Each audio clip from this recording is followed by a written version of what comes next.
Gadis itu nyaris dipenggal kepalanya. Namun saat Algojo maju untuk memeriksa tali, tanpa sengaja terlihat tanda lahir berbentuk bunga plum di leher sang gadis. Pemandangan itu kebetulan dilihat oleh pangeran yang sedang melintas. Tepat saat pedang besar setinggi 40 meter hendak menebas, pangeran melemparkan pisau terbangnya dan menghentikan eksekusi. Sang ratu, yang memimpin eksekusi, seketika marah. Dia langsung menampar pangeran dan menuntut penjelasan darinya. Namun pangeran dengan dingin balik bertanya, apakah sang ratu sudah lupa dengan janjinya dulu? Dulu sang ratu pernah bersumpah, jika seseorang memiliki tanda lahir berbentuk bunga plum di bahu, maka orang itu pasti adalah anak kandungnya. Untuk mencegah sang ratu membunuh putrinya sendiri, pangeran menyarankan untuk segera memeriksa bahu gadis itu. Jika ada tanda bunga plum, maka dia adalah sang putri yang telah lama hilang, 15 tahun yang lalu. Setelah pengkhianatan Perdana Menteri, sang ratu diburu dan nyaris kehilangan nyawa. Dalam kondisi terdesak, dia mempercayakan putrinya yang baru berusia 3 tahun kepada Kepala Kasim, serta menitipkan sebuah tusuk konde emas, dengan pesan jika suatu hari bisa bertemu lagi, gunakan konde itu sebagai tanda pengenal. Setelah membawa putri kecil keluar dari istana, sang Kasim jatuh pingsan karena luka parah di depan rumah seorang petani. Sejak saat itu, putri kecil itu dibesarkan oleh keluarga petani sederhana. 15 tahun berlalu, gadis itu telah tumbuh besar. Hari itu dia hendak membawa air pupuk ke sawah.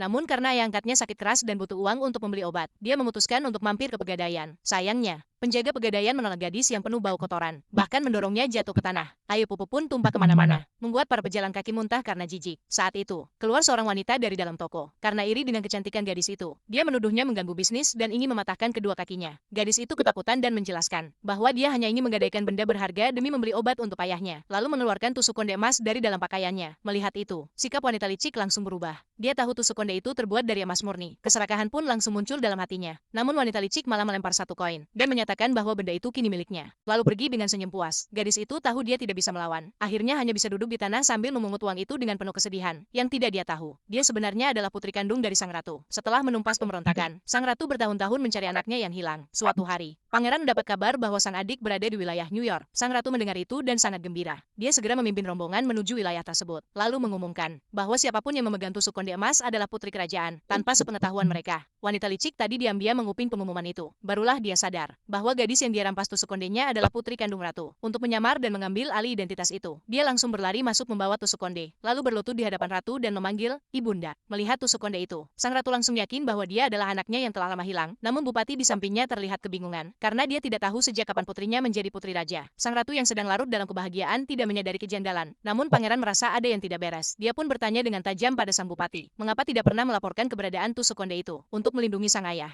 Wanita licik buru-buru berbohong, mengatakan bahwa tusuk konde itu sempat hilang sejak kecil. Baru-baru ini ditemukan kembali. Karena itulah dia tak bisa mengakui identitasnya selama ini. Sang ratu yang mendengarnya langsung murka dan bersumpah akan menghukum orang yang mencuri tusuk konde itu. Namun wanita licik malah memohon agar dia bisa membalas dendam dengan tangannya sendiri. Setelah mendapatkan izin dari ratu, malam itu juga, wanita licik mengirim orang suruhan menyelinap masuk ke kamar gadis yang sebenarnya adalah putri kandung sang ratu.